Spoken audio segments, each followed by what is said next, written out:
पुणी आउ एक बड़ धरणर लुट। बड़ ओषा पई झियो बाप घर को आसीथिबा बेले सुना अलंकार एवं टंका लुटि नेले लुटेरा। केन्दुझर सदर थाना अंतर्गत सिलुआ बसंतपुर ग्रामर नरेन्द्रनाथ नायकंक नुआ घरु चोरी होईछि।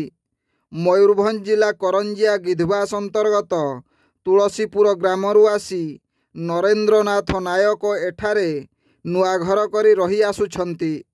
तेबे से कोईडा सेक्टर रे एक प्राइवेट कंपनी रे चाकरी करुथिबा बेले तांको स्त्री रेवती नायक बड़ ओषा पई घर ताला पकाई घटगां ब्लॉक ढेंकीकोट अंतर्गत गंडशिला ग्राम को आसीथिले। लुटेरा माने एहाकु सुवर्ण सुजोग भावी नहीं घरर ताला चाबी एवं गडरेज भांगी 4टी सुना चेन और नगद 40,000 टंका लुटि नहीं सूचना।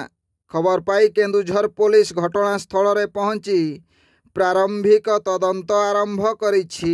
ब्यूरो रिपोर्ट जनजागरण ओडिया। वीडियो गुडी को आपण मानकु भलो लागुथिला हम चैनल को सब्सक्राइब करिवा सह लाइक शेयर करिवा को भूलंतु नाही।